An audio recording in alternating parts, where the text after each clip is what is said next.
নিজেকে কি মনে হয় আপনার? বিশ্বের সেরা সুদর্শন পুরুষ আপনি? নারীরা আপনাকে দেখলেই পাগল হয়ে যাবে, ভালোবেসে ফেলবে। এত সহজ ভালোবাসা? আপনি যদি এমনটা ভেবে থাকেন তবে ভুল ভাবছেন আপনি, মিস্টার স্বরূপ ইব্রাহিম। আমি কি আপনাকে কখনো বলেছি আমি আপনাকে ভালোবাসি? তবে আপনি কি করে বলে দিলেন আমি আপনাকে ভালোবাসি? আমার আপনার প্রতি অনুভূতি আছে। এই নৈরার এত খারাপ দিন আসেনি যে সে আপনার প্রেমে পড়তে যাবে। বুঝেছেন আপনি? আপনি দেখতে মোটেও সুদর্শন না, আপনি দেখতে ঠিক একটা লাউয়ের মতো। সহসা স্বরূপের ভুরু টান টান হয়ে গেল। সুচালো চোখে তাকায় নারীটির পানে, থমথমে মুখে শুধায়, আমি লাউয়ের মতো দেখতে? নৈরা ঘন ঘন মাথা নেড়ে বলল, হ্যাঁ, লাউয়ের মতো।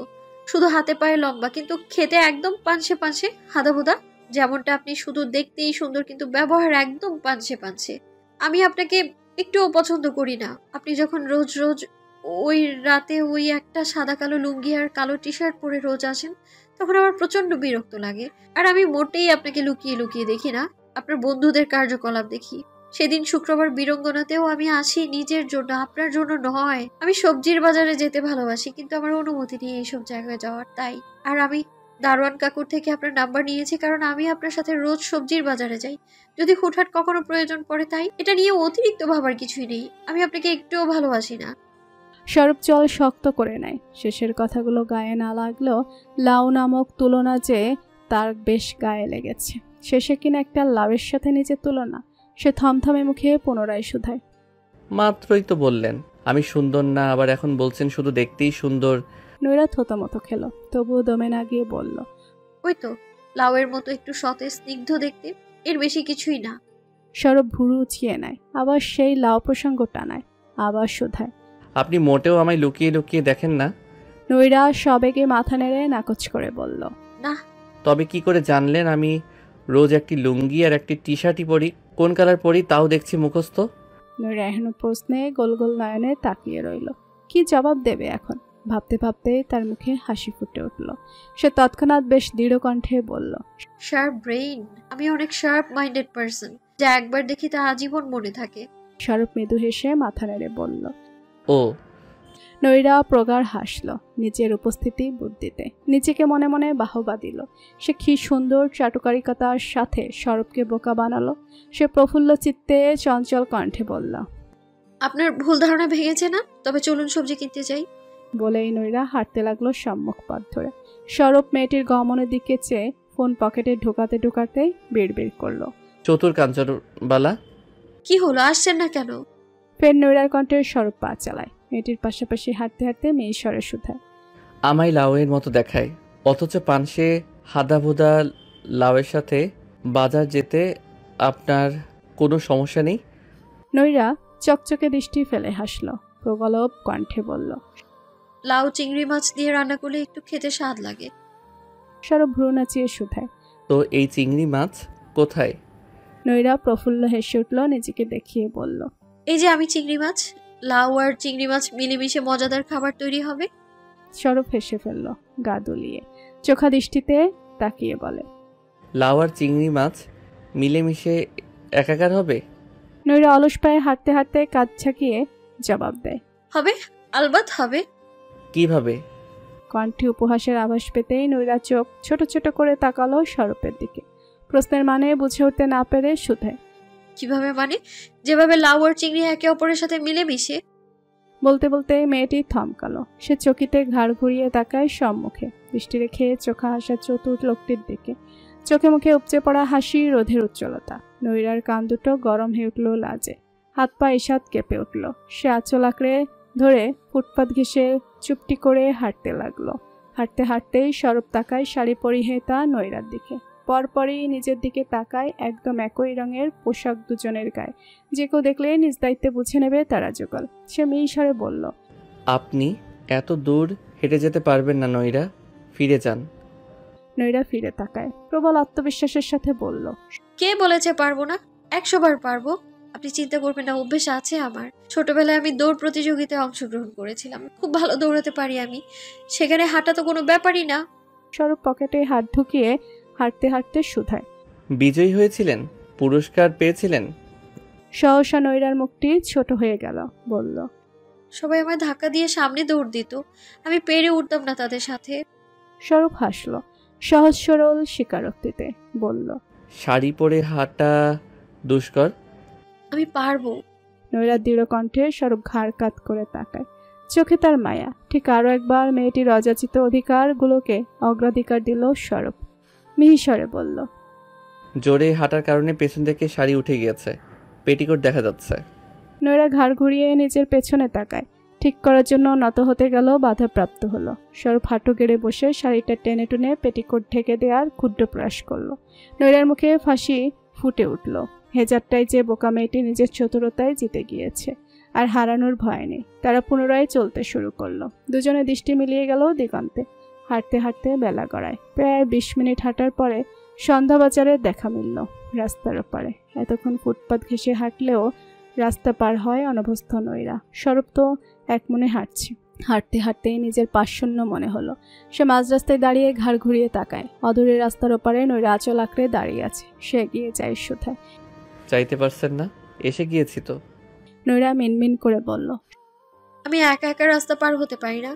স্বরূপ কিয়ৎকাল দেখল নতমুক্তি। এমনভাবে মুখ ছোট করে আছে যেন এটা মেয়েটির কোনো অপরাধ। সে বিনা শব্দ ব্যয় নিচের বা হাতের কোনোই এগিয়ে দিল মেয়েটির দিকে। নৈরা অবুঝ নয়নে তাকায়। স্বরূপ বলল, ধরুন, আমায় অনুসরণ করে চললেই পার হতে পারবেন।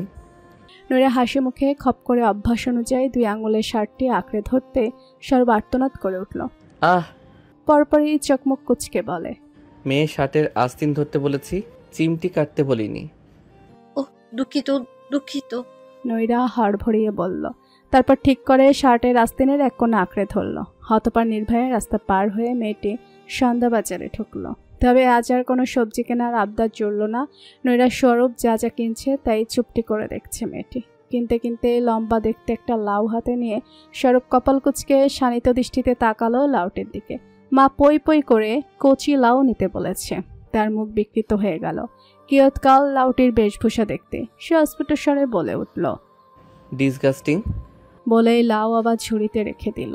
মনে মনে পণ করল এ জীবনে তার মুখে আর লাউ জুটবে না। নৈরা এতক্ষণ অবুঝ নয়নে দেখছিল লোকটির কর্মকাণ্ড। কারণ বুঝতে পেরে সে ফিক করে হেসে উঠল। স্বরূপ ডানে বামে মাথা নেড়ে বলল, উদাহরণ দেওয়ার জন্য আমার পছন্দের সবজিটি আপনি পেয়েছিলেন। নৈরা গা দুলিয়ে হেসে উঠল। স্বরূপ আবার সবজি কিনতে লাগলো। শুরু হয় আর এক অনিশ্চিত যাত্রা, যার গন্তব্য আদতে কোথায় গিয়ে থামবে তা জানে না সুকুমার প্রবণ 2 নর-নারী। শুভ্র বরফখণ্ডের ন্যায় মুখশ্রী কুঁচকে গেল আঘাতপ্রাপ্ত জায়গাটিতে অ্যান্টিসেপটিক দ্রবণের সংস্পর্শে আসতেই। তীব্র জ্বলন সহনশীল হতে নৈরা চোখ খুলল। হাঁটু আঁকড়ে ধরে বসে থাকা শক্ত হাত দুটো শিথিল হয়। মেহের নৈরার পায়ের ফাটা ফোসকার উপর থেকে তুলো উঠিয়ে নিল। ননদের চুপসানো মুখটির দিকে তাকিয়ে মৃদু হেসে শুধায়, সত্যি করে বল তো নুরু, এত হাঁটলে কোথায়? নৈরা কাচুমাচু করে দৃষ্টি লোকালো। মিনমিনে স্বরে জবাব দেয়, খুব বেশি হাঁটি না তো, নতুন জুতা ছিল, একটু হাঁটাহাঁটি করতেই ফোসকা পড়ে গিয়েছে। মেহের চোখা দৃষ্টিতে তাকিয়ে বলল। নৈরা ফস করে নিঃশ্বাস ফেলল। বিতৃষ্ণা ভরা দৃষ্টিতে তাকায় ভাবের দিকে। বলে, তুমি বারবার জেরা না করলে আমায় মিথ্যে হতো না। আবারও প্রেডিক্টেবল কথাবার্তা বলছো। নৈরা কপাল কুচকে বলল। মেহের হেসে ফেলল। নৈরার গাল টেনে দিয়ে বলল, নৈরা ঠোঁটে ঠোঁট চাপল ভাবের কথায়। বলল, আমি কোনো অপরাধ করছি না যে তুমি ফেসে যাওয়ার কথা বলছো। কোথায় ভাইজান? তাকে পাঠাও আমার কাছে। মেয়ের হেসে বেরিয়ে আসে তার ঘর থেকে। মিনিট 5-এর মধ্যে নিরাদেশে হাজির হয় বোনের ঘরে। বোন অন্তর্মুখী স্বভাবের, একা একা থাকতে পছন্দ করে। উপরন্তু বোন প্রাপ্তবয়স্ক। হুটহাট বড় ভাই হয়ে এখন অধিকার ফলাতে কেমন ইতস্ততা কাজ করে। কিন্তু অন্তঃস্থলে উচ্চটান তো আর থামবার নাই, তাই স্ত্রীকে পাঠিয়েছিল। নিরাত ত্রস্ত পায়ে বোনের ঘরে ঢুকলো। খানিক উদ্বিগ্নতা নিয়ে শুধায়, নুরু, পা কি এখন ঠিক আছে? ফোসকা পড়লো কি করে? তোমার তো হাঁটার প্রয়োজন পড়ে না কখনো। নৈরা মিহিস্বরে বলল, গানের চর্চা শেষে বীরঙ্গনার কাছে পিঠে একটু হেঁটেছিলাম ভাইজান, ভালো লেগেছিল। কিন্তু জুতোটা নতুন ছিল, মাত্র বার 2 পরা। একটু হাঁটতেই ফোসকা পড়ে গেল। আমায় একটা ভালো দেখে স্লিপার কিনে দাও না ভাইজান, যা পরে সারাদিন হাঁটলেও পায়ে ফোসকা পড়বে না। নিরাত বোনের কথা শুনে নিশ্চিত হলো। নিরুদ্বেগ তাড়া দিয়ে বলল, চলো এখন এই জুতা কিনে দিচ্ছি, ভালো দেখে কিনে দেব। নৈরা ঘড়ির দিকে তাকায়। বাজে সন্ধ্যা 7:30। সে বিছানা থেকে নেমে তৈরি হয়ে ভাইয়ের সাথে বের হয়। যাওয়ার আগে হেল্পিং হ্যান্ডের পই পই করে বলে যায় তার ঘরের পর্দা বদলে ডিপ কালারের পর্দা লাগিয়ে দিতে। নৈরা 9টার মধ্যে বাড়ি ফিরে আসলো। ভাইজান দেখে দেখে 3 জোড়া কমফোর্টেবল জুতা কিনে দিয়েছে। নৈরা খুশিতে আটখানা। এখন আর তার হাঁটতে অসুবিধা হবে না। মানুষটার সঙ্গ পেতে বাধা হতে দেবে না নিজের দুর্বল এই দেহটিকেও। নৈরা মাঝে মধ্যেই ভীষণ হতবাক হয় নিজের কর্মকাণ্ডে। কিভাবে কখন লোকটা তার হাসি খুশি বেঁচে থাকার কারণ হয়ে দাঁড়ালো, সে তো টেরই পেল না। আজ 9:30 বাজার আগে চায়ের দোকানের কাঠের বেঞ্চিটি পরিপূর্ণ হয়ে উঠল। কফি রঙের পর্দা ঘেঁষে লুকিয়ে বসে থাকা মেয়েটির ঠোঁট ছড়িয়ে যায় কাঙ্ক্ষিত মানুষটির দেখা পেতে। আজ দিনটা ভালো গিয়েছে, রাতটাও লোকটার উদারতায় ভালো কাটবে। বিকালে জোর গলায় বলে এসেছে তার বয়ে গিয়েছে স্বরূপকে লুকিয়ে লুকিয়ে দেখতে, তার মাঝে দেখার মতো কিছু নেই। তাই তো স্বরূপ আজ এসেছে। স্বরূপের বন্ধুরা আজ বেজায় বিরক্ত স্বরূপের উপরে। তারা সমস্যারে ক্ষিপ্ত কণ্ঠে শুধায়, তুই না বলেছিলি আর কখনো এখানে চা খেতে আসবি না, তবে আজ ঘাড় ধরে এখানে আনলি কেন? স্বরূপ নীরবে চায়ের কাপ হাতে নিল। বন্ধুদের কথার কোনো ভ্রুক্ষেপ তার মাঝে দেখা যাচ্ছে না। আমান আবার শুধায়, কি হলো, কি চিন্তা করছিস এত? স্বরূপ চায়ের চুমুক দিতে দিতে বন্ধুদের পানে তাকায়, শান্ত স্বরে বলল, নইরা আমায় পছন্দ করে। উপস্থিত বন্ধুদের সকলের কপাল কুঁচকে গেল। আমান জয় অবুঝ কণ্ঠে শুধায়, নইরা? কোন নইরা? পরপরই পাশে থেকে থমকন একটি আওয়াজ ঠিকরে আসলো। নুহাস মাহমুদের মেয়ে নইরা। তপব্রত এক থমকানো কণ্ঠে উপস্থিত সকলে চমকে উঠল। বিস্ময় নিয়ে তাকায় স্বরূপের দিকে। পর মুহূর্তটা স্বরূপের জন্য বেশ বিব্রতকর হলো। সে বিরক্তি নিয়ে তাকায় পায়ের কাছে জড়ো হওয়া সবকটা বন্ধুর দিকে। দাঁতে দাঁত চেপে বলল, প্রত্যেকটা এখনই নিজের জায়গায় যাবি। মুনিম তৈমুর সহ সকলে ঘন ঘন মাথা নেড়ে নাকচ করল। বলল, আমি যাচ্ছি না, তুই আগে বল কেমনে কি ভাই? নুহাস মাহমুদ শহরের সবচেয়ে ধনী ব্যক্তির মেয়ে নাকি আমাকে বন্ধুদের পছন্দ করে? তুই নিশ্চিত কোনো হজ্জা আমায় একটু পানি পড়া দে না ভাই, তাহলে আমিও কারোর উপর ট্রাই করব। তৈমুর বোকাশোকা কণ্ঠে স্বরূপ কটমট করে তাকায়, ধমকে উঠে বলে, সর এখান থেকে সর, ঠিক করে নিজের জায়গায় গিয়ে বস। তারা চুপসানো মুখ নিয়ে নিজেদের জায়গায় গিয়ে বসলো। স্বরূপ ধীর স্থির সব খুলে বলল। সব শুনে তাদের চোয়াল জুড়ে বড় সড়ো এক হাঁ। তারা অবাক পানে চেয়ে শুধায়, তুই না করে দিয়েছিস? এ তুই পাগল? মেয়ে নিজে থেকে তোকে চায় আর তুই কি না সামর্থ্য দোহাই দিয়ে না করে দিয়েছিস? সে যখন তোকে ভালোবাসে তখন সব জেনেই ভালোবাসে। স্বরূপ মলিন হাসলো। পাশে লেজ গুটিয়ে বসা কুকুরটির দিকে একটা বিস্কিট এগিয়ে দিয়ে বলল, আমার সঙ্গ তার সৌন্দর্য, চঞ্চলতা, উজ্জ্বল জীবনের গতিবিধি কেড়ে নেবে। সে যেমন জীবনযাপন করে তা দেওয়ার সামর্থ্য আমার নেই। এটা জেনেও আমি তাকে নিজের সাথে কি করে জড়াই? সব সময় সব কিছু আমাদের হাতের নাগালে থেকেও থাকে না। আমি চাই না আবেগে পড়ে সে কখনো কোনো আফসোস কিংবা আপোষ করুক। সকলে বেজায় ক্ষুব্ধ হয় স্বরূপের কথায়। মুনিম পাল্টা রাগ দেখিয়ে বলল, এরকম সামর্থ্য নেই বলে কতদিন একা থাকবি? এভাবে জীবন চলে? তোর বয়সী সকলের বউ বাচ্চা হয়ে জীবনে অতটা এগিয়ে গিয়েছে, আর তুই এই লোনের চক্করে আগামী আরো 3টা বছর নষ্ট করবি? ততদিন কি এই মেয়ে থাকবে তোর অপেক্ষায়? স্বরূপ মেহেশ্বরে জবাব দিল। ধরে রেখেছে কে? তৈমুর ঠোঁটে ঠোঁট চাপলো, রেগে বলল, ধরে রাখিসনি তো? ঠিক আছে, এইসব উঠ এখান থেকে, আর চা খেতেই আসবো না। বলেই সকলে উঠতে গেল। অমনি স্বরূপ ক্রুদ্ধ দৃষ্টিতে তাকায় বন্ধুদের পানে। দাঁতে দাঁত চেপে বলল, একটাও এখান থেকে নড়লে খুন করে ফেলবো। কেন নড়বো না কেন? এখানে বসে তো নাটক দেখবো? বিগত 3 বছর যাবত এখানে। চুপ, সব কটা চুপ কর। আমার জীবন আমি বুঝে নেব, তোদের বলাটাই ভুল হয়েছে। স্বরূপ ব্যগ্র কণ্ঠে বলে উঠল। তার বন্ধুরা ফুসফুস করে উঠল। তাদেরও ইচ্ছে হয় তাদের এই বন্ধুটাকে একটু নিজের জন্য বাঁচতে দেখতে। স্বরূপ উষ্ণ নিঃশ্বাস ফেলে এক পলক তাকায় গাঢ় পর্দায় ঢেকে যাওয়া কারোর লুকোচুরির ভালোবাসা, যেখানে নারীটির এক একটা চাহনি থেকে নড়চড় কথাবার্তা সবকিছুতে তার প্রতি অগাধ ভালোবাসা প্রকাশ পায়। সেখানে পর্দা নিছকই এক সুবেদ্য দুর্বল পর্দা। সে মৃদু হেসে পাশ থেকে ফোনটা হাতে তুলে নেয়। এই যে অন্তঃস্থলে লুকিয়ে থাকা মনটা খুব করে চায় দায়িত্ব, কর্তব্য, চিন্তা বাদ দিয়ে কারো চোখে নিজের জন্য আবেগ দেখতে, নারীটির বোকামতে প্রাণ খুলে হাসতে, আর হুটহাট প্রচুর উচ্ছ্বাসের সাথে তার বোকামো আর মিথ্যাগুলোকে পাকড়াও করতে। হঠাৎ খুব ইচ্ছে হলো স্রোতের সাথে গা ভাসাতে। ইচ্ছেটা কি অপরাধ স্বরূপ? তবে না হয় একটু অপরাধী হলো, কিন্তু এই অপরাধের শাস্তি যদি মেয়েটিকে পেতে হয়, এহেন শঙ্কা যে অন্তঃস্থল কাঁপিয়ে তোলে। তবু একটু শঙ্ক পেতে মরিয়া হয়ে ওঠে কোনো অন্তঃস্থল। সে কি বোঝে না সবার জন্য ভালোবাসা নয়? বোকা মেয়েটি বিকালে পই পই করে বলে দিয়েছে তার বয়েই গিয়েছে লুঙ্গি টি শার্ট পরা কাউকে লুকিয়ে লুকিয়ে দেখতে। সে কাউকে দেখে না, সে যেন চায়ের দোকানে চা খেতে আসে। ডাবল পর্দার আড়ালে গুটিয়ে বসে থাকা নৈরা ঠোঁটের কোণে স্নিগ্ধ হাসি নিয়ে দেখে চলছে নির্মল প্রাণ ব্যক্তিত্বধারী সুপুরুষটিকে। ইহজাগতিক চিন্তা বিদায় নিয়েছে সে বহুক্ষণ, কিন্তু তার সকল প্রেমময় ভাবনা মুখ থিবড়ে পড়ল হঠাৎ তার ফোনটা বেজে উঠতেই। সেই অনাগ্রহে ফোনটা হাতে তুলল, ভীত সন্ত্রস্ত হয়ে পড়ল। স্ক্রিনে ভাসছে স্বরূপের নামটি। লোকটি কি তাকে দেখে ফেলেছে?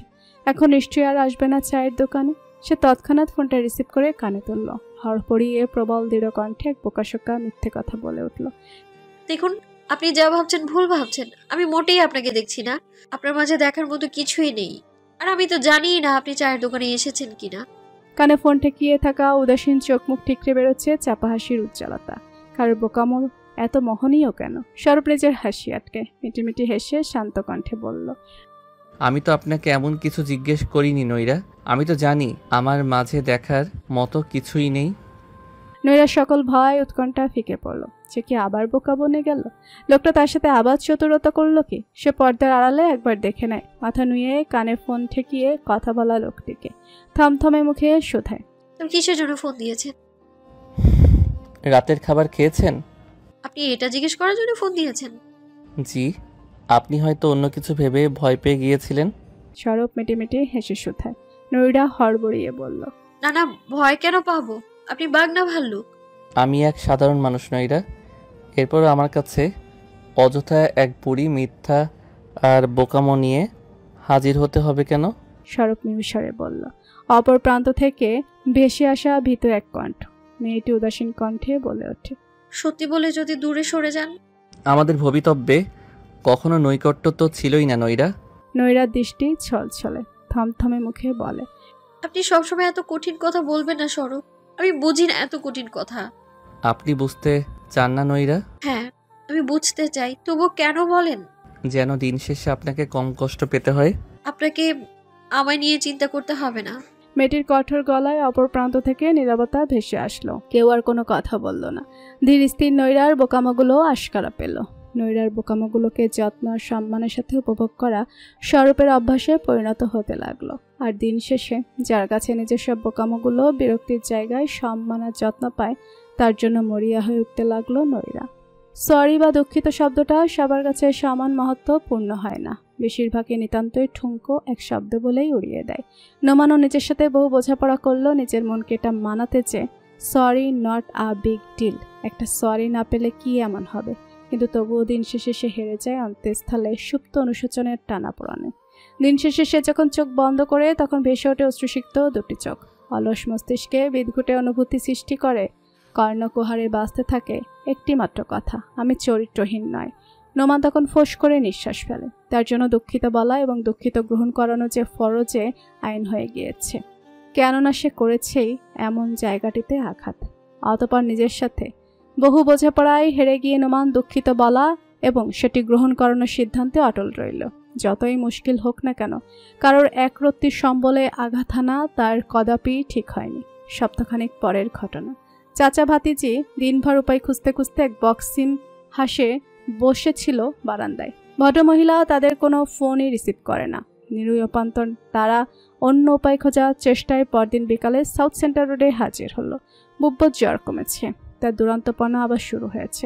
4টা বাজতেই ব্যাট বল নিয়ে হাজির মাঠে। মাঠের এক প্রান্তে তখন রাজমিস্ত্রিরা দুর্ভেদ্য দেয়াল গড়তে ব্যস্ত। মাঠের এক কিনারায় আজ গোল মিটিং বসেছে।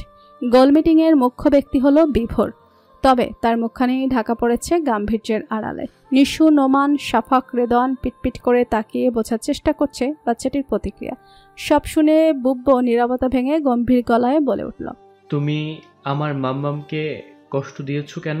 সহসা নোমান ভদ্র ছেলের মতো নিশুকে কোল থেকে নামিয়ে দুহাতে কান ধরে বসলো। ছোট ছোট অনাহারীর ন্যায় মুখ বানিয়ে বলল, সরি ক্যাপ্টেন, না বুঝে কষ্ট দিয়েছি, আর কখনো এমন হবে না। তুমি বলো, সরি বলার পর আর কোনো কথা থাকে? ক্ষমা একটি মহৎ গুণ, আমি তো সরি বলছি। বুব্ব নরম হলো।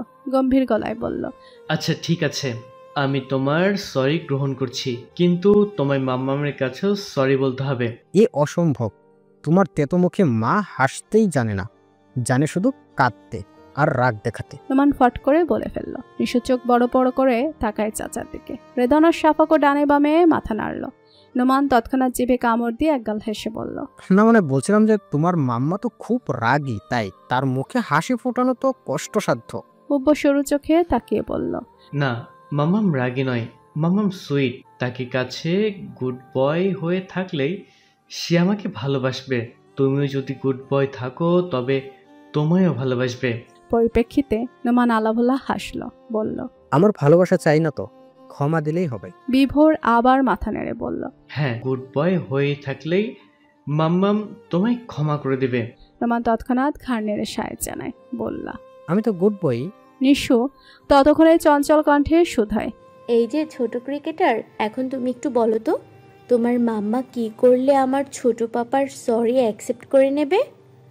বিভোর কিছুক্ষণ ভাবল, অতঃপর অবুঝ কণ্ঠে বলল, আমি যখন কোনো ভুল করি তখন মাম্মাম যদি খুব রাগ করে আমার উপর, তখন আমি মাম্মামকে চুমু দেই, আর তাতে মাম্মাম রাগ গলে যায় আর আমায় সরি অ্যাকসেপ্ট করে নেয়।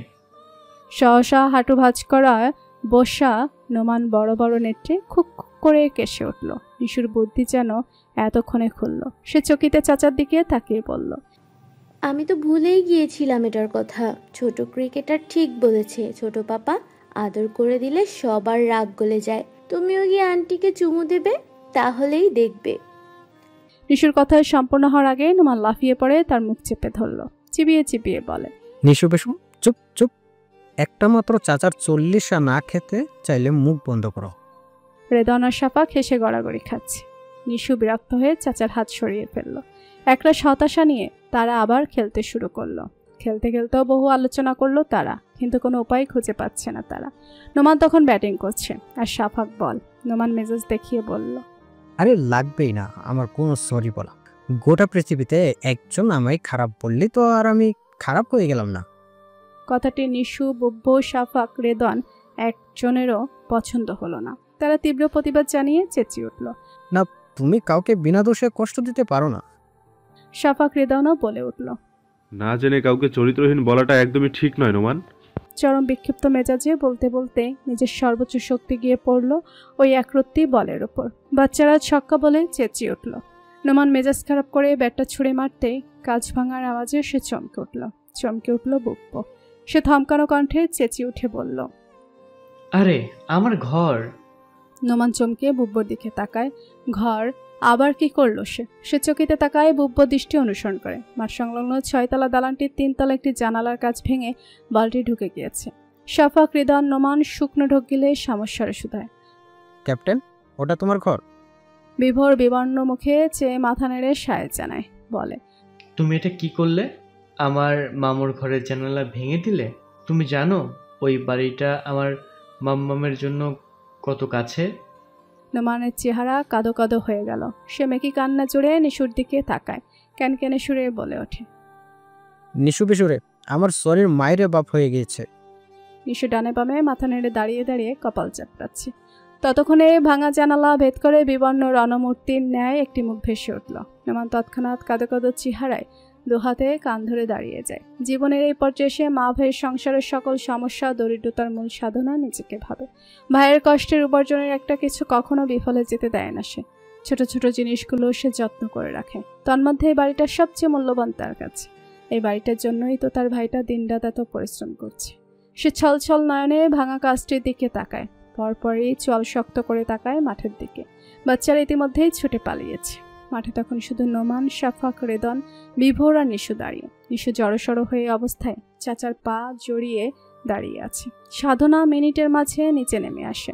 সকল ক্লেশ রাগে উৎখাত করে ক্ষিপ্ত স্বরে বলে ওঠে, এটা আপনি করেছেন? আপনাদের কাছে কি কোনো কিছুর মূল্য নেই? হ্যাঁ, এত বেয়াদব উচ্ছনে যাওয়া পুরুষ মানুষ কি করে হতে পারে?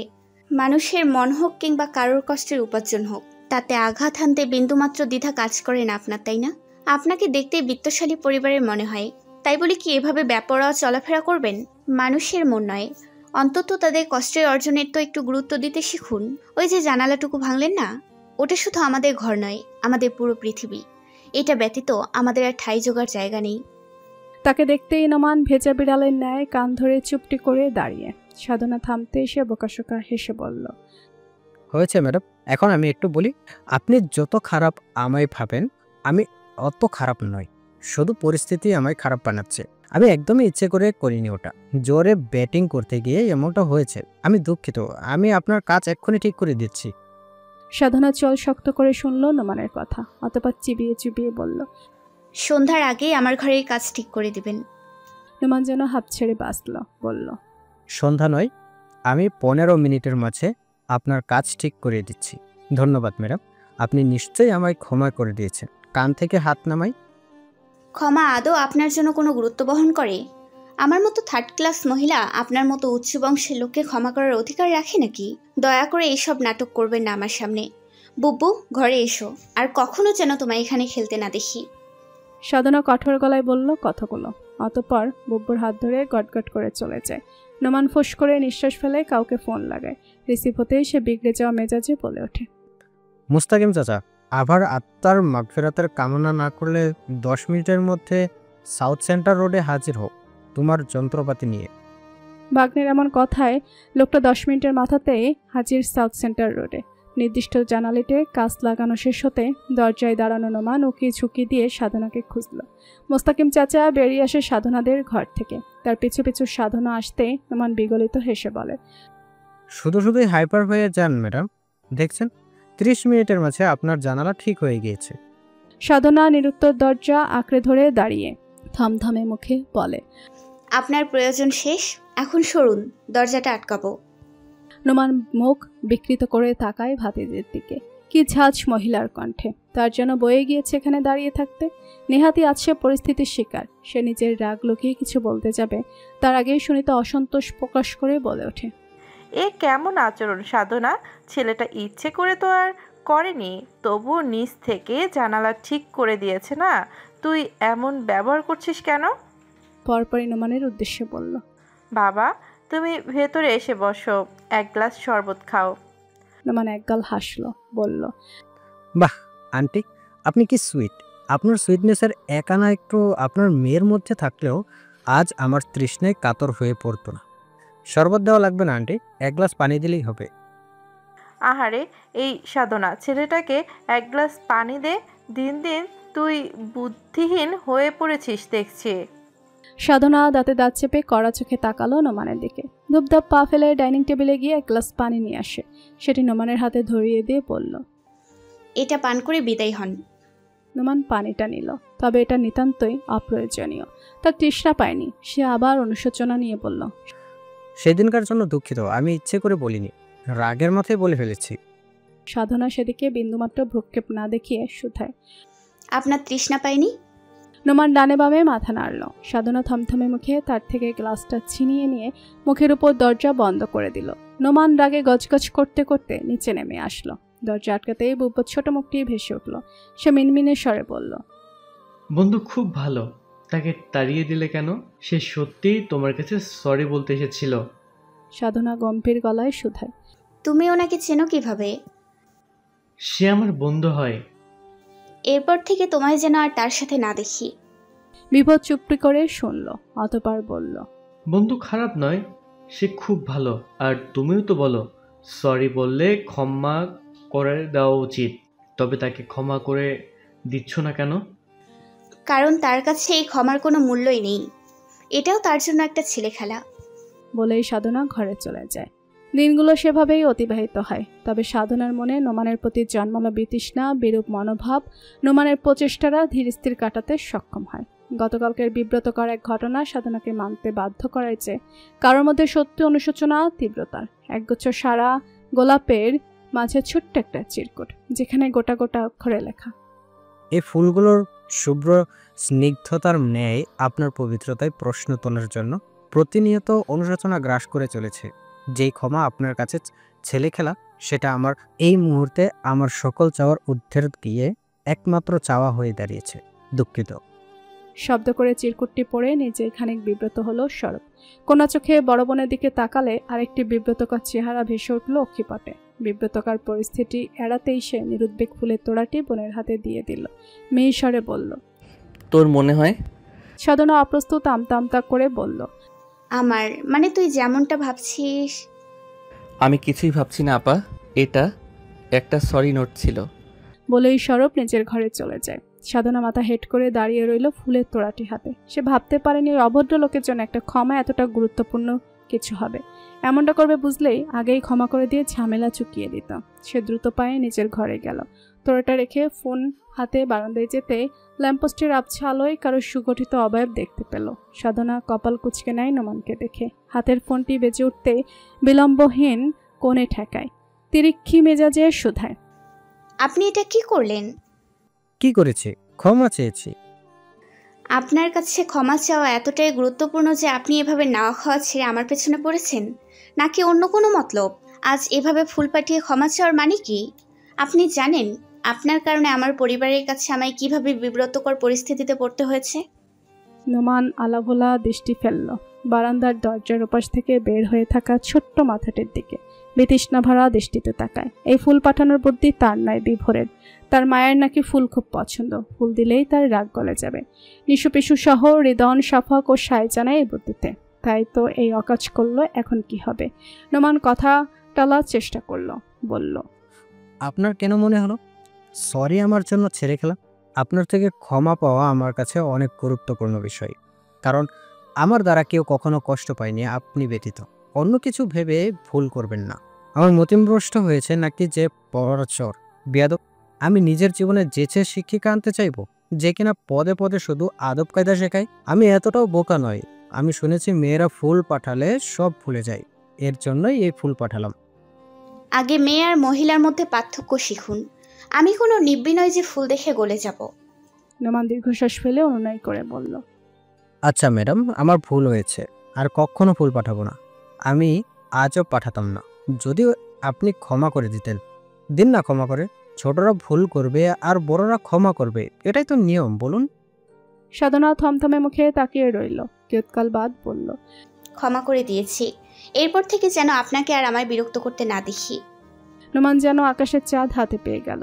মাথার উপর থেকে বোঝা নেমে যেতে সে আনন্দে হৈ হৈ করে উঠে বলল, আপনি অনেক সুইট ম্যাডাম, ধন্যবাদ আমার সরি গ্রহণ করার জন্য। আর কখনো আপনাকে বিরক্ত করব না। আসি, ভালো থাকবেন। বলার সাথে সাথে অপর প্রান্ত থেকে ফোনটা টুট টুট করে শব্দ করে কেটে গেল। নোমান কান থেকে ফোন নামিয়ে ব্যঙ্গ করে বলল, সুইট না কচু, তেতুমুখী সিনিয়র। মা ঘরে ফিরতে দেখে বিভোর এক ছুটে গিয়ে বিছানায় বসলো। ভদ্র বাচ্চার মতো বই পড়তে শুরু করলো। সাধনা ছেলেকে পড়তে দিয়ে তারপর জন্য খাবার আনতে গেল। মা বের হতেই বিভোর আবার ছুটে যায় বারান্দায়।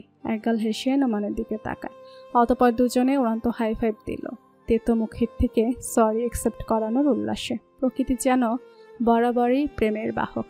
কপক গাছের ঠুনকো ডালে এঁটে থাকা সাদা সাদা শিমুল তোলাগুলো সমীরানের শক্তিশালী ঝাপটায় দৌড়ে বেড়াচ্ছে দিক বিদিক।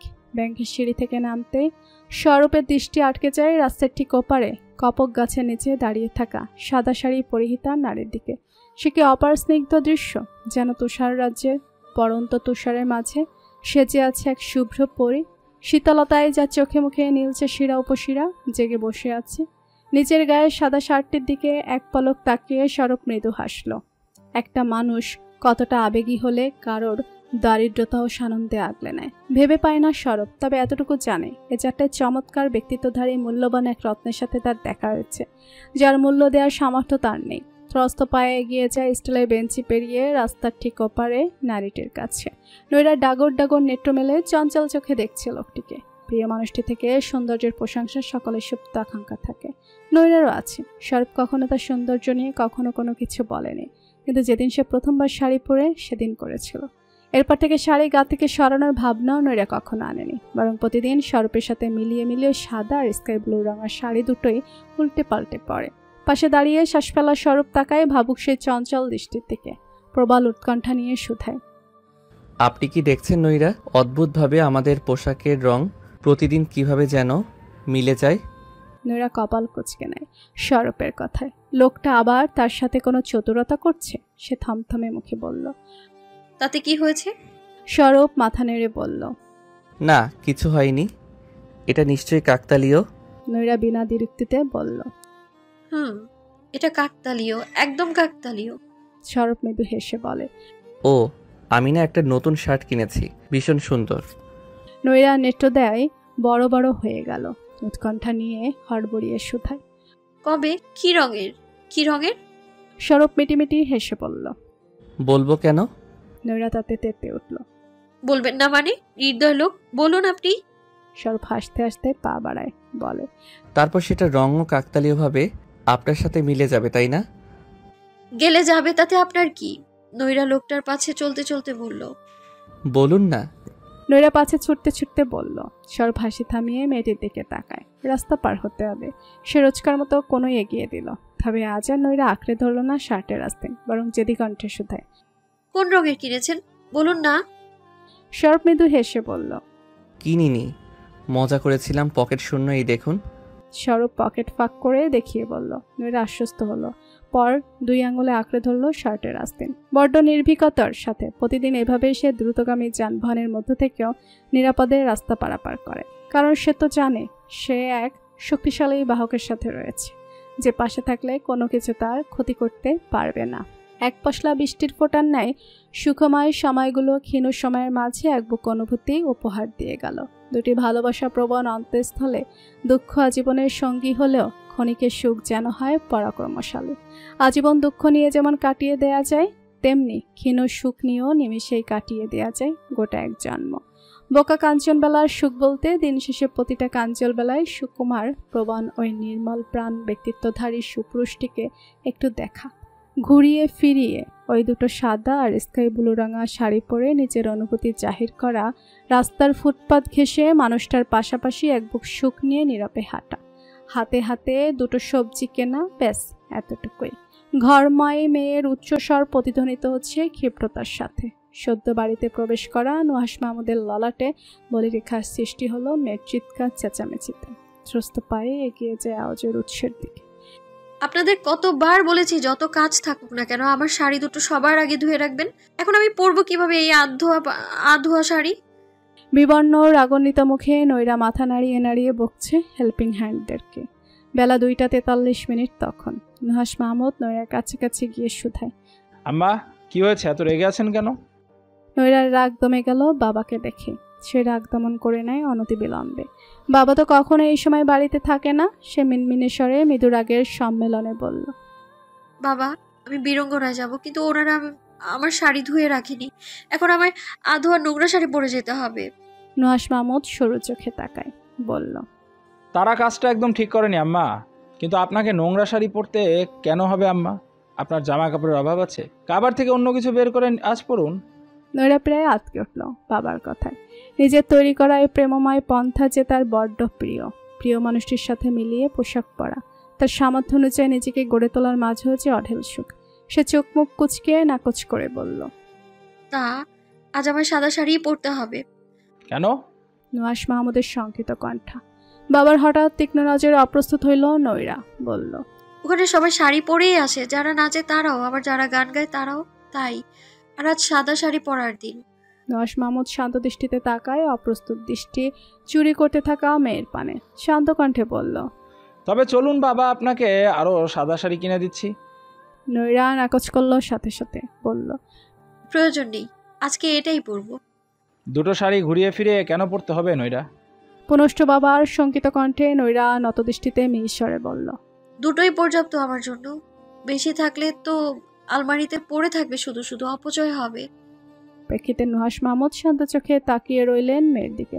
খুব জিজ্ঞাসা করতে ইচ্ছে হলো যে, আপনার অজস্র জামা আলমারিতে পড়ে আছে, তা অপচয় হচ্ছে না? কেন এই দুটো শাড়ি ঘুরিয়ে ফিরিয়ে পরেই অপচয় রোধ করতে হবে? তবে জিজ্ঞাসা করার হলো না। বরাবরই মেয়েকে কাঠগড়ায় দাঁড় করানো তার অপছন্দ। সে মেয়ের রোগা অসুস্থ মুখটির দিকে তাকায়, এক পা এগিয়ে কপালে হাত ঠেকিয়ে বলল।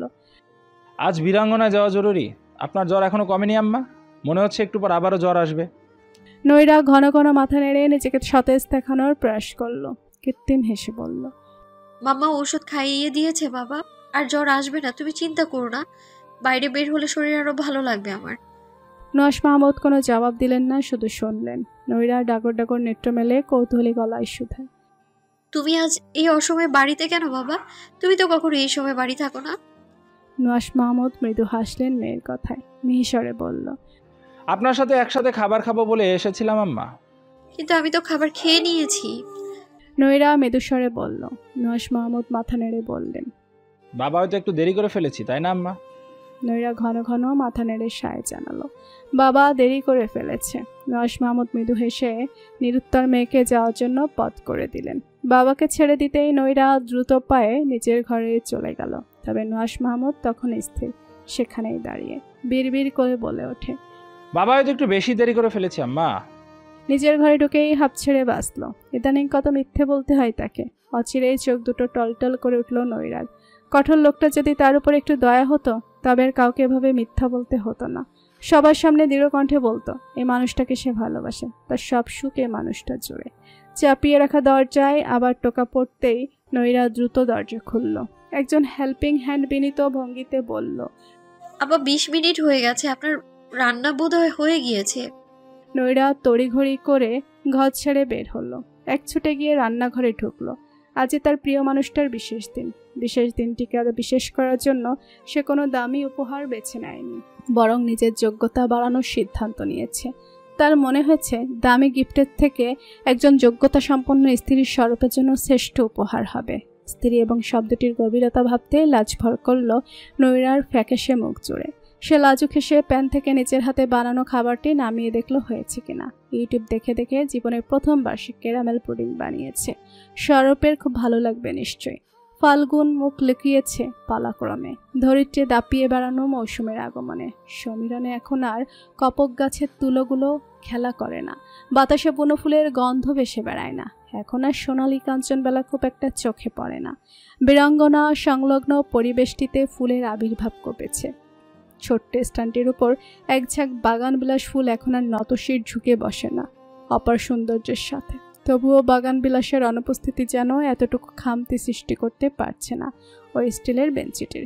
কেননা বিগত মাসগুলোতে অচিরেই ওই স্টিলের বেঞ্চিটির অনন্য এক সৌন্দর্য হয়ে উঠেছে হাসি মুখে পা দোলাতে দোলাতে অপেক্ষারত বোকাশোকা কাঞ্চনবেলা। স্ট্যান্ড সংলগ্ন চায়ের দোকানের আটপরে বৃদ্ধা মহিলা জানেই বেঞ্চিটির সৌন্দর্য ওই দুটি মানুষ। ছোলাওয়ালাও জানে অপরাহ্নের শেষ স্টিলের বেঞ্চিটির সৌন্দর্য ওই দুই নির্মল প্রাণ ব্যক্তিত্বধারী সাদামাটা মানবী। কর্মব্যস্ততার মাঝেও চাওয়ালি আট পরে বৃদ্ধার ছোলাওয়ালা হগচারে মুস্কি হাসে বোকা কাঞ্চনবেলার বোকামো দেখে, ঠিক যেমনটা হাসে সাদামাটা পুরুষটি। এতে কেউ বিন্দুমাত্র বিরক্ত হয় না তারা, বরং মনে হয় এই দূষণে ভরা ধরিত্রী দূষিত মনগুলোর মাঝে এক টুকরো পবিত্র স্নিগ্ধ নির্বেজাল পরশ পাথর প্রতিদিন শোভা পায় ওই স্টিলের বেঞ্চে জুড়ে। চাওয়ালে আটপরে বৃদ্ধ মহিলা চায়ের ভারে চামচ নাড়তে নাড়তে মুস্কি হাসলেন। কোনা চোখে দেখতে বললেন না সদ্য স্টিলের বেঞ্চিটিতে বসা সাদা শাড়ি পরিহিতা মেয়েটিকে। সাথে সাথেই যেন ধাতব পাত্রীর নির্মল ওই নারী সত্তার ছোঁয়ায় মহত্বপূর্ণ হয়ে উঠেছে। পরন্ত ওই বিকেলে একরত্তি শীতলতার ছোঁয়া নেই বাতাবরণে। প্রকৃতি এত রুষ্ট কেন?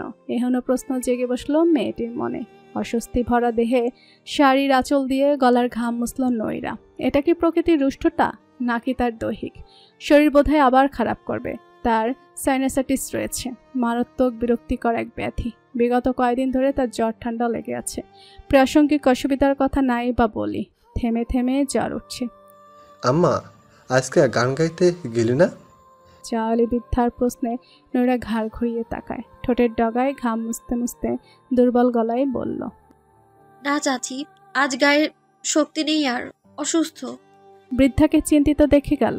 কান খাড়া করে শোনা ছোলাওয়ালারও কর্ণদয় সচকিত হয়, উদ্বিগ্ন কণ্ঠে শুধায়, কেন, কি হয়েছে? নৈরা মলিন হেসে বলল, জ্বর হয়েছে চাচা। চাওয়ালি ব্যগ্র কণ্ঠে শুধায়, তবে এত তাড়াতাড়ি আসলি কেন? ব্যাংক তো আরো দেরিতে ছুটি হবে। নৈরা স্মিত হাসলো দুই বৃদ্ধাকে দেখে।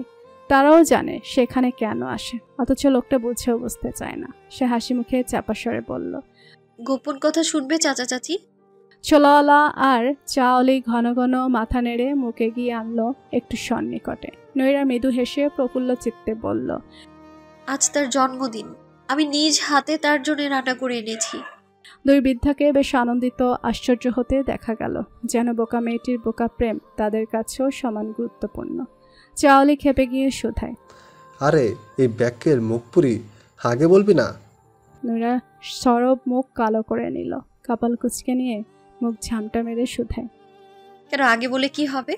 ছোলাওয়ালা ছোলা মাখতে মাখতে বিতৃষ্ণা ভরা কণ্ঠে বলল, স্যার আজকে জন্মাইছে, কত খুশির দিন না? আমরা বুজুর্গ মানুষ, খুশি হয়ে কিছু দেয়া উচিত না? নৈরা তেতে উঠল সাথে সাথে, মুখ ঝামটা মেরে বলল, খবরদার তোমরা আগে ভাগে তাকে কিচ্ছু বলবে না। আমি বিগত 1 সপ্তাহ যাবৎ কষ্ট করেছি আজকের দিনটার জন্য, যেন আমার হাত পড়ে গিয়েছে। বাবা জানলে সব মেয়েদের ঘর থেকে বের করে দেবে। বাসায় কেউ জানেই না আমি রান্নাঘরে ঢুকেছিলাম। এত বিপদ নিয়ে কি আমি এগুলো করেছি তোমার পরিকল্পনা ভেস্তে দেবার জন্যে? খবরদার বলছি বুড়ো বুড়ি। নৈরা শাসিয়ে বলল। চালে মুখ পাকালো সাবেগে। নৈরাকে তীব্র কটূক্তি দ্বারা উপেক্ষা করে বলল, ব্যাকেল মায়া পিড়িতে মাথা খায়া নিছে। আমরা আগে ভাগে কিছু কইলে তোর পিড়িত কমে যাবি? নৈরা চোখ মুখ কুচকে নিয়ে বলে, ছি, মুখের কি ভাষা! হ্যাঁ, কমে যাবে প্রেম। তোমাদের বারণ করেছি, তোমরা বলবে না, ব্যাস। নৈরা মুখ ঝামটা মেরে বলল। চালে মুখ বাঁকিয়ে খদ্দরের হাতে চায়ের ভাত তুলে দিল। ছোলাওয়ালাও মৃদু হেসে ছোট ছোট বাচ্চাদের হাতে ছোলা মাখা তুলে দিল। নৈরা পা দোলাতে দোলাতে অপেক্ষা করতে লাগলো। তবে ক্ষণে ক্ষণে তীব্র ঝাঁজের সাথে হানা দেয়া হাঁচির প্রকোপ তাকে শাস্তি দিল না। চাওয়ালি আর চোখে দেখতে দেখতে গম্ভীর গলায় শোধায়, 1 কাপ গরম গরম মশলাওয়ালা চা দেই, ঠান্ডা ভালো হয়ে যাবে। নৈরা আঁচলে নাক মুখ মুছতে মুছতে থমথমে মুখে জবাব দিল, লাগবে না তোমার চা। ভদ্রমহিলা হঠাৎ করেই চেঁচিয়ে উঠল, আরে এই খচ্চর মায়া, তুই অত সুন্দর শাড়ি দেয়া নাক মুছতেছিস কেন? নৈরা বেরুক্তি নিয়ে তাকায় তার দিকে, মুখ ঝামটা মেরে শুধায়, আমার কাছে মোছার মতো কিছু থাকলে কি আমি শাড়ি দিয়ে মুছতাম? ভদ্রমহিলা কঠোর দৃষ্টিতে তাকিয়ে মাথা ঝাঁকিয়ে ঝাঁকিয়ে বলল, এই তুই একবার আমাকে বলেছিস? এখন শুনছো না? চাওয়ালে নিজের দোকান থেকে একটা 1 টাইম টিস্যু প্যাকেট এনে ছুঁড়ে মারল নৈরার কোলে, বলল, শুনেছি বলে এটা দিচ্ছি, এই নে আন্ধা। নৈরা পিট পিট করে তাকালো টিস্যুর প্যাকেটটির দিকে। আসলেই তার মাথা কোথায় থাকে? চাওয়ালের দোকানে প্রাসঙ্গিক অনেক কিছুই থাকে, সে তো কিনতেই পারত। নিজের উপর নিজে বিরক্ত হয়ে গেল সে। ঘাড় ঘুরিয়ে নামলো চোখে তাকায় পুনরায় চাওয়ালের দিকে। ততক্ষণে চাওয়ালে একটা চায়ের ভার হাতে ফিরে আসে, তার হাতে ধরিয়ে দিয়ে বলে, গরম গরম খেয়ে নে, ঠান্ডা ভালো হয়ে যাবে। নৈরা ডাগর ডাগর নেত্র মেলে শুধায়, এই গরমে চা খাওয়াচ্ছ? গরমে গরম কাটে রে বোকা মেয়ে। তুমি কার চা আমায় দিলে? এটা নিয়ে যাও, স্বরূপ চা খেতে ভালোবাসে, সে আসলে একসাথে না হয় খাবো। নৈরা চায়ের ভারটা এগিয়ে দিয়ে বলল। চাওয়ালি বিরক্ত সত্ত্বেও হেসে ফেলল। ঘেঁষাঘেঁষি রং তামাশার এই প্রেমের যুগে মেয়েটির স্বচ্ছ বক্ষায় প্রেম তাকে প্রশান্তি দেয়, চোখ জোড়ায়। মেয়েটির ভালোবাসার মাঝেও সে স্নিগ্ধতা খুঁজে পায়। সে স্নেহের চেয়ে নম্র কণ্ঠে বলল, তোর ব্যাংকার তো রং চা খায়, এটা তো দুধ দিয়ে ঘন করে বানানো।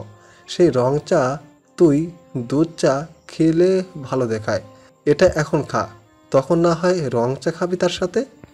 নৈরার চিন্তা ছুটে পালালো। সে হেসে বলল, আচ্ছা। চাওয়ালি তার মাথায় হাত বুলিয়ে দিল। নৈরা স্মিত হেসে বলল, রাগ দেখানোর পরেও এত ভালোবাসছো কেন? আহ্লাদ করছো কেন? স্বরূপ আসার সাথে সাথেই আমার আগে তাকে জন্মদিনের শুভেচ্ছা জানাতে পারো? ভদ্রমহিলা আবার খেপে গেলেন, তেতে উঠে বললেন, হ্যাঁ, তোর মতো ব্যাককেলামি ওনার প্রেমিককে আমি কি আগে জন্মদিনের শুভেচ্ছা জানাবো? শরীরে অত আলগা রস আমার নেই, তোর ঢং তুই কর। নৈরা হেসে কুটি কুটি। সে পা দোলাতে দোলাতে চা পান করতে লাগলো। সূর্য ঢলে পড়ল কিঞ্চিত, লালচে আভায় দিগন্ত ছেয়ে গিয়েছে। ব্যাংকের সিঁড়ি বেয়ে এক একে পরিপাটি রুচিসম্পন্ন পোশাকে আবৃত কর্মক্লান্তিতে আড়ষ্ট দেহ বেরিয়ে আসে কাঙ্ক্ষিত মানুষটিও। বেঞ্চিটি তার পুরোপূর্ণ সৌন্দর্য ফিরে পায়। হাট পরে বৃদ্ধা চাওয়ালের ঠোঁটের কোণে হাসি ফুটে উঠল। সেই হাসি সংক্রামিত হয় ছোলাওয়ালার ঠোঁটেও। অদূরে রিকশার প্যাডেলে পা দিয়ে বসে থাকা রিকশালাও মৃদু হাসল। স্যার ম্যাডামকে প্রতিদিন এভাবেই ওই বেঞ্চিটিতে বসে, দুহাত দূরত্বে বসে ভাব বিনিময় করতে দেখা যায়। তাদের লজ্জা লাগে না, বরং খুব ভালো লাগে রোজকার ওই সাদামাটা দৃশ্যটুকু দেখতে। ঠোঁটের কোণে সুপ্ত হাসির রেখা নিয়ে বেঞ্চির অপর পাশে গা এলিয়ে দিতেই নারীটির অপেক্ষারত দুলতে থাকা পা দুটো গতিরোধ হলো। জ্বরের প্রকোপে লালচে আভাযুক্ত ফোলা ফোলা মুখটিতে একগাল হাসি নিয়ে ঘাড় ঘুরিয়ে তাকায়, কিন্তু তার হাসি মিলিয়ে যায় পাশে বসে থাকা এক অন্য সৌন্দর্যের অধিকারী মানুষটিকে দেখে। কালো প্যান্ট, ডার্ক মেরুন রাঙা ফুল হাতার শার্টটি সে কি অপার সৌন্দর্য নিয়ে পুরুষটির গায়ে এঁটে আছে। কিন্তু বোকা মেয়েটি খুশি হতে পারল না, কারণ কি খুলে বলা লাগবে? আপনারা তো জানেন বোকা মেয়েটি কত বোকা। বোকা নিয়ম তৈরি করে রেখেছে নিজের ভালোবাসা প্রকাশ করার জন্য। অভিমানের স্বচ্ছ টলটলে নয়নদায় অন্যদিকে ঘুরে গেল। কাঠ হয়ে বসে রয় নীরবে। থমথমে মুখে পাশে থাকা ব্যক্তি থেকে এয়ারটাইট কন্টেনারটি বের করে নিজের ঠিক ডান পাশে দুহাত দূরত্বে বসে থাকা লোকটির দিকে এগিয়ে দিয়ে আবার কোলের মাঝে হাত গুটিয়ে বসে রইল। অভিমান মিশ্রিত নম্র কণ্ঠে বলল, শুভ জন্মদিন। স্বরূপ এতক্ষণে চোখ ঘুরিয়ে তাকায় অভিমানী মুখটির দিকে, পরপরই তাকায় এগিয়ে দেয়া কন্টেনারের দিকে। মৃদু হেসে কন্টেনারটি নিচের কোলে তুলে রেখে পাশে থাকা ব্যাংকের ব্যাগটি থেকে একটি শপিং ব্যাগ বের করে হাতে তুলে নেয়। মৃদু হাসি নিয়ে সেও একই রকম নীরবে শপিং ব্যাগটি দুহাত দূরত্বে বসা অভিমানী মেয়েটির দিকে এগিয়ে দিয়ে মিহিস্বরে বলল, শুভ জন্মদিন। সহসা একজোড়া চোখে বিস্ফোরণ ঘটল অভিমানে জর্জরিত মেয়েটির মাঝে। সে চমকে ঘাড় ঘুরিয়ে তাকায়। মানুষটা এক মনে কন্টেনার খুলে তা থেকে পুডিং খাচ্ছে, বড্ড মনোযোগ, আগ্রহ আর তৃপ্তির সাথে, যেন এটা পৃথিবীর সবচেয়ে সুস্বাদু খাবার। তার ঝিমিয়ে পড়া বদন খানিক আড়ম্বরপূর্ণ হয়ে উঠল। নৈরার মনে হয় পৃথিবীর সবচেয়ে সৌন্দর্যতম দিন আজকের দিনটি। তার জন্ম সার্থক, এই মানুষটার সাথে তার দেখা হওয়া সার্থক। তার জন্মই যেন এই মানুষটার সাথে তার ভবিতব্য জুড়বে। তবে তার কাছে জন্মদিন কখনোই কোনো গুরুত্বপূর্ণ কিছু ছিল না, তবে স্বরূপের জন্মদিন তার জন্য অনেক মহত্বপূর্ণ ছিল। কিন্তু আজকের পর থেকে হয়তো তার জন্মদিনটাও মহত্বপূর্ণ হয়ে উঠবে। সে চোখ মুছিয়ে মৃদু হাসি নিয়ে শপিং ব্যাগটি হাতে তুলে নেয়। ব্যাগটি খুলতে একটি মেরুন রাঙা কটন শাড়ি বেরিয়ে আসলো। চোখে কার্নিশবে এক ফোঁটা সুখের অশ্রু গড়িয়ে পড়ল। কঠোর মানুষটা তার বোকামো মিশ্রিত এই প্রেমকে গ্রহণ করুক বা না করুক, অন্তত সম্মান তো করে। সে ছলছল নয়নে তাকিয়ে বলে, ধন্যবাদ। স্বরূপ নীরবে খেতে খেতে মৃদু হাসল। জন্মদিন উপলক্ষে আপা এই শার্টটা তাকে উপহার দিয়েছে। আপার মা ঘরে বসে কিছু হাতের কাজ করে, তা থেকেই উপহার সে আনে। আপার অনুরোধে আজ সেটা পড়েছে, নয়তো পড়তো না, কারণ সে তো জানে কেউ তার পোশাক আর পোশাকের রঙের মাঝেও প্রেম খুঁজে বেড়ায়। যদি এই প্রেমে অমিল খুঁজে পায় তবে বড্ড কষ্ট পাবে। বিগত মাসগুলোতে সে ফ্রিল্যান্সিংয়ের অনেক কাজও পাচ্ছে, পকেট খুব একটা শুকনো নয়। তা আসার পথে মিলিয়ে একটা শাড়ি কিনে আনে। কাকতালীয়ভাবে সে এটাও জানতো আজ মেয়েটির জন্মদিন। মোট কথা একটা শুভ লগ্ন আজ। সে পুরো কন্টেনারটা শেষ করে চামচ ছাড়ল। কন্টেনার আটকে রেখে কেতকাল বাদ শুধায়। পছন্দ হয়েছে? স্থির দৃষ্টিতে তাকিয়ে থাকা নৈরা ঘন ঘন মাথা নেড়ে সায় জানিয়ে বলে, খুব খুব। স্বরূপ চোখে হেসে শুধায়, খুব খুব। নৈরা ফের মাথা নাড়ল। স্বরূপ পুনশ্চ শুধায়, এই খাবার কে বানালো? আমি কেন ভালো হয়নি? নৈরা চঞ্চল কণ্ঠে স্বরূপ বুকে হাত গুজে ঘাড় কাত করে শীতল দৃষ্টিতে তাকায়। মেয়ে স্বরে বলল, আরও খেতে ইচ্ছে করছে। নৈরার মুখটা ছোট হয়ে গেল। তার আরও আনা উচিত ছিল। সে ছোট মুখে বলল, কম হয়ে গিয়েছে, আমি বরং আবার কাল বানিয়ে আনবো। স্বরূপ মৃদু হাসল মেয়েটির ছোট মুখটি দেখে। শুধায়, আপনি রান্না করতে পারেন? নৈরা মিথ্যা বলতে পারল না। সে জীবনে প্রথমবার আজই রান্না করেছে। সে নাবোধক মাথা নেড়ে বলল, না, কিন্তু রান্না অনেক সহজ। আমি আজ বুঝেছি সেটা। খুব শীঘ্রই শিখে নেব সব রান্না। হাত পুড়েছে কয় জায়গায়? নৈরা তার ধবধবে সাদা চিকন লম্বা বুড়ো আঙুলের লালচে নেকলেসটা দেখিয়ে বলল, এখানটাতে একটু। এটুকুও পড়ার কথা নয়। আমি হিটপ্রুফ কাপড় ছাড়া ধরতে গিয়েছিলাম প্যান, তাই পড়ে গিয়েছে। বড্ড সহজ সরল স্বীকারোক্তিতে স্বরূপ নির্নিমেষ তাকিয়ে রইল। জিজ্ঞাসা করে, রান্না করতে হবে কেন? নৈরা অনাহত দৃষ্টিতে তাকিয়ে বলল, তাহলে আপনাকে কি উপহার দিতাম? আজ না আপনার জন্মদিন?